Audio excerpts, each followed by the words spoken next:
Minions: The Rise of Gru is a 2022 animated illumination movie starring Steve Carell as Gru.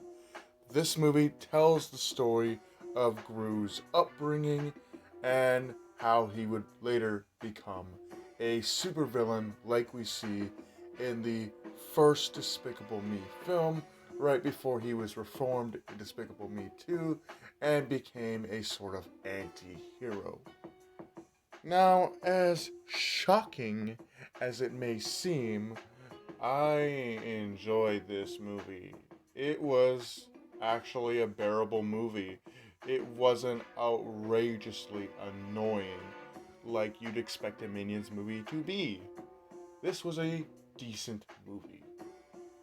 The movie opens up with the Sinister Six, the Vicious Six, going to a location somewhere in China, or it could be Japan. I don't know, they're not the same to me. And we see Wild Knuckle, one of the members of the Vicious Six, steal a amulet. This amulet is referred to in the movie as the Zodiac Stone, and whilst Wild Knuckle is making his escape, he is betrayed by Bell Bottom, another member of the Vicious Six, as she sends him to his watery grave and vows to use the Zodiac Stone to destroy the AVL, the Anti-Villain League.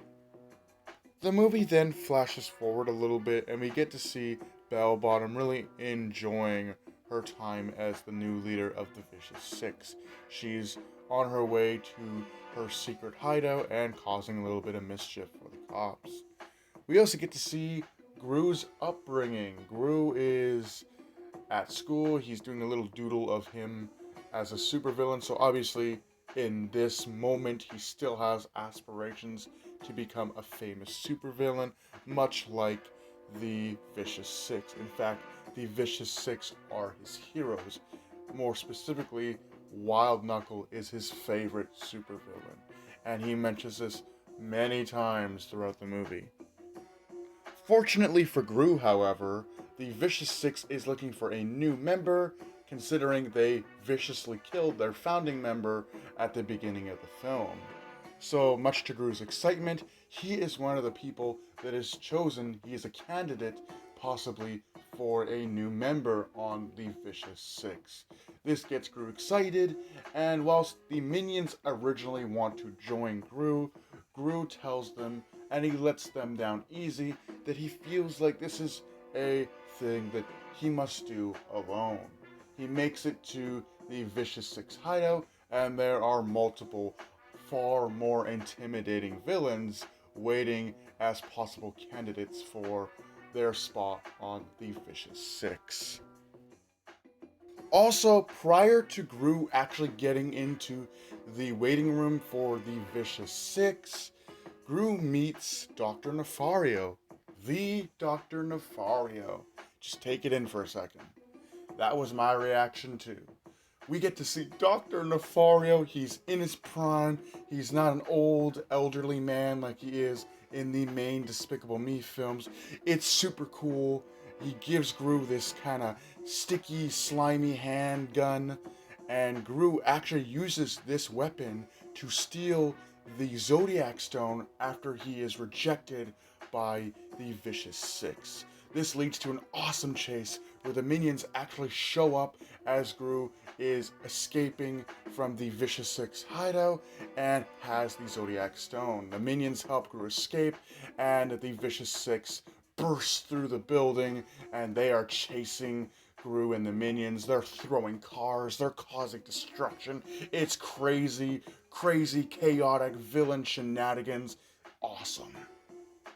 So during all of this crazy, chaotic destruction, this big, huge chase between Gru and the Vicious Six, Gru hands off the Zodiac Stone to series newcomer, a new minion referred to as Otto. He tells Otto to take the Zodiac Stone back to the lair, and him and the other minions will meet him there.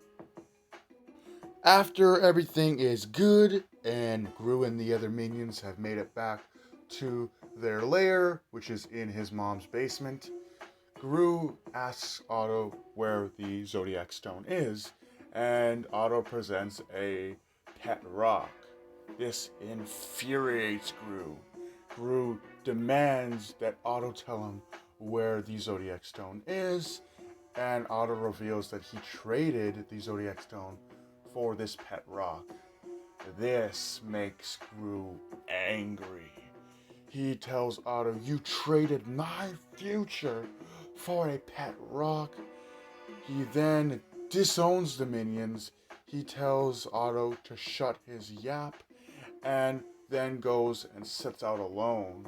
However, he is kidnapped by Wild Knuckles, who is revealed to still be alive, injured, but alive. He demands to know where the Zodiac Stone is, and Gru tells him that he no longer has it, much to Wild Knuckles' anger. Minions Bob, Stuart, and Kevin embark on a quest to get Gru back, and also Otto, feeling quite terrible about everything that has happened, wants to make things right, so he goes to the kid's house that he traded for the pet rock to try to get the Zodiac Stone back. However, the kid reveals that he no longer has the Zodiac Stone, and he in fact gave it to his uncle. The uncle is leaving, going to some place that isn't even explained in the movie. Otto then chases him across multiple different countries until finally passing out. He is resuscitated by the kid's uncle, and they have a fun adventure together before finally this guy gives Otto the Zodiac Stone back. Cutting back to Gru and Wild Knuckle forces Gru to call home while dangling him over his second story porch. Calls home, the minions pick up, and the minions and Wild Knuckle set up a ransom. The minions then proceed to learn Kung Fu with some crazy Japanese lady, and there's a really cool reference in this segment where the minions don yellow and black jumpsuits very similar to the jumpsuit worn by Beatrix Kiddo in the Kill Bill films. Now, I know what you guys are probably saying. Oh, that's not a reference to the Kill Bill franchise. It's a reference to something else. I don't remember what it is, but I know what you guys are talking about. But it's so similar. It's the same skin tight jumpsuit that's probably made of leather, and it's got the yellow color and the black racing stripes going down the side. It has to be a reference to Beatrix Kiddo from Kill Bill. I mean, it could not be, it probably isn't, but I just really want it to be a reference to one of my favorite Quentin Tarantino movies. Anyway, we're off subject. Let's get back to the movie itself.